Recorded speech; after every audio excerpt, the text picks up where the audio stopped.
Liguei. Bom dia a todos que estão aqui no Hospital HC, em frente à farmácia. Nós estamos aqui todas as quintas-feiras para falar de Jesus Cristo. Para falar que Jesus Cristo é o mesmo ontem, hoje, eternamente. Que Jesus Cristo curou no passado, cura no presente e curará no futuro. E para isso você tem que obter fé. Eu vou ler uma passagem que fala sobre fé. Eu vou ler aqui em Lucas, São Lucas 18, no versículo 35 ao 43. O título é O Cego de Jericó. Então está escrito aqui: E aconteceu que, chegando ele perto de Jericó, ele, Jesus, estava um cego assentado junto no caminho, mendigando. E ouvindo passar a multidão, perguntou: o que era aquilo? E disseram-lhe que Jesus Nazareno passava. Então clamou, dizendo: Jesus, filho de Davi. O cego disse: tenha misericórdia de mim. E os que iam passando repreendiam-no para que se calasse. Mas ele clamava ainda mais: filho de Davi, tenha misericórdia de mim. Então Jesus, parando, mandou que ele trouxesse. E chegando ele, perguntou-lhe. Jesus perguntou ao cego, dizendo: que queres que eu te faça? E ele disse: Senhor, eu veja. E Jesus lhe disse: vê, a tua fé te salvou. E logo viu. E seguia-o glorificando a Deus, e todo o povo, vendo isso, dava louvores a Deus. Essa passagem ela dá para a gente um exemplo de enxergar pelos olhos da fé. Aquele cego era um cego de nascença. Portanto, ele se determinou em meio à multidão de mais de 5.000 pessoas, aonde Jesus passava, aglomerava-se muitas pessoas. Foi dito ontem na nossa igreja sobre essa passagem do evangelista. Quantas pessoas estavam doentes aquele dia? Com certeza, muitas pessoas estavam doentes naqueles dias. Muitas pessoas tinham dificuldades, igualmente ao cego, talvez pior. Poderia ter pessoas em fases terminais de saúde ali naquele dia, câncer, com lepra. Estavam seguindo a Jesus. E Jesus, sendo sabedor de todas as coisas, ele sabia a enfermidade de cada pessoa que estava ali. Ele sabia a dificuldade daquela multidão. Porém, só um cego enxergou, sendo o próprio Deus ali na terra. O que essa passagem nos ensina, meus ouvintes? Que aquele cego, ele se determinou em falar, chegar até Jesus. O que nós aprendemos com isso? Jesus quer ouvir de você a sua confissão, mesmo sabendo do seu problema, mesmo sabendo da sua dificuldade clinicamente. Jesus é um clínico geral. Nós estamos no hospital das clínicas. Mas ele quer ouvir de você. É como um médico. Quando você vai ao médico, ele faz algumas perguntas para você, para depois ele fazer um exame, para ele pedir os exames de sangue, enfim, exames de imagem, para assim ele fazer o diagnóstico, para ver se esse diagnóstico condiz com a sua verbalização ao médico. E Deus, sendo Jesus, médico dos médicos, Ele sabe todos os nossos problemas de saúde. Porém,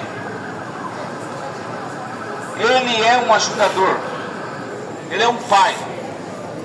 E o pai, quando ele dá algo para o filho, ele quer ouvir do filho o que o filho está pedindo, o que o filho precisa. Mesmo sabendo, até na vida real aqui, eu sou pai de 3 filhos. Tem vezes que eu não estou vendo o que ele precisa, mas eu fico observando qual é o interesse dele de receber aquilo, o que ele está fazendo. Um pai, ele pode ajudar muito bem o filho, mas quando ele vê o filho se esforçando para alcançar aquele algo. E da mesma forma nós, levando para o espiritual, Deus quer te ajudar, Deus quer te curar, Deus quer te salvar, mas Ele quer ver o que você quer. Ele quer ver o seu esforço, como aquele cego fez aquele esforço.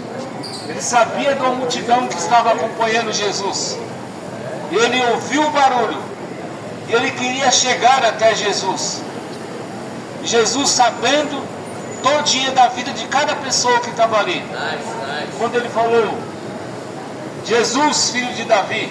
Jesus veio na linhagem de Davi. Veio na linhagem de José, a linhagem de Davi. Como o homem era na linhagem de Davi, mas ele era Deus. Ele veio como filho do homem. Foi prometido que Jesus viria na linhagem de Davi. Filho de Davi, tem misericórdia de mim. Aí você imagina. E Jesus, sendo Deus, perguntou para ele: o que queres que eu faça? Que eu veja. Jesus disse: vá, a tua fé te salvou. E essa palavra, eu estou falando ela aqui hoje, lendo esse texto, porque a palavra de Deus, ela é viva e eficaz e apta para discernir pensamentos. Eu não sei qual é o seu pensamento, mas eu creio que essa palavra pode ajudar você a dizer para Deus o que você quer que Deus faça com a sua vida, que Deus conserte algo que você errou, algo que você não conseguiu arrumar até hoje, que Deus liberte um filho seu, liberte um irmão, liberte um pai, que Deus cure a doença que está alojada em seu corpo. Mas para isso você tem que chegar até o Pai. Jesus disse: aquele que vinha após mim, de maneira nenhuma lançarei fora. Jesus não lança fora, porque Ele é o Pai da eternidade. Um pai não despreza o filho, mas o filho obediente, ele tem privilégios. Todo pai se orgulha de um filho obediente. Todo pai se orgulha de um filho trabalhador. Todo pai se orgulha de ver um filho bem-sucedido. Deus, Ele tem orgulho de ver você sucedido, bem-sucedido, curado e salvo. Mas para isso, você tem que vir após Ele. Você tem que vir a Ele. Ele disse: eu sou o caminho, a verdade e a vida. E aquele que vem a mim, de maneira nenhuma lançarei fora. Que vem. Você tem que vir até Jesus, para você começar a ter uma experiência com Jesus. Você tem que ir ao encontro de Jesus, como aquele cego ali de Jericó. Ele não enxergava, mas pelos olhos da fé ele se via curado. Pelos olhos da fé, meu ouvinte, esse tratamento que você está fazendo, você tem que se ver curado. Você tem que se ver totalmente 100% curado. Não importa o método que a ciência da medicina está usando. Eu vou dar um exemplo para vocês. Eu sou transplantado renal há 17 anos. Eu nunca me vi fazendo hemodiálise pelo resto da vida. Eu nunca me vi. Quando eu fiquei doente, meu irmão chegou até mim e falou: vou te doar o rim. O médico falou que eu ia fazer hemodiálise o resto da vida. Eu falei: não, porque meu irmão me prometeu um rim. E eu vivo com esse rim que meu irmão me deu há 17 anos. Graças a Deus, eu me vi curado. E foi a medicina que me curou. Mas eu nunca duvidei que Deus estava nesse negócio de me curar. E muitas das vezes nós nos acometemos de uma enfermidade e nós não sabemos porquê, mas é para que Deus manifeste a sua glória na sua vida, meu ouvinte, para que Deus mostre para você uma nova fase. Vocês imaginam da forma que eu estava, sem Deus, sem Jesus, sem perspectiva, doente, vivendo por uma máquina? Qual era a perspectiva que eu tinha de vida? Vendo várias pessoas fazendo ali as sessões de hemodiálise e morrerem. Era pouca perspectiva. Mas quando eu olhei para o Calvário, quando eu olhei para Jesus, quando eu comecei a seguir Jesus, Jesus disse: vem e segue-me. Quando eu comecei a seguir Jesus, as coisas mudaram. 1 ano e 1 mês que eu fiz hemodiálise, Jesus preparou para mim esse transplante de rim. Já estou há 17 anos transplantado, com a saúde boa, porque eu aceitei Jesus de verdade. Nós precisamos ter uma experiência. Deus permite situações em nossas vidas para que nós enxergamos a grandeza dele. Quando as coisas vão bem, a gente se esquece de Deus. Quando as coisas vão bem, a gente só lembra de churrasco, de festa, de passeios. Isso é bom, mas esquecemos que nós devemos buscar primeiro o reino de Deus e a sua justiça, e as demais coisas nos serão acrescentadas. Então nós estamos aqui para falar que Jesus é o mesmo. Jesus é médico dos médicos, advogado dos advogados.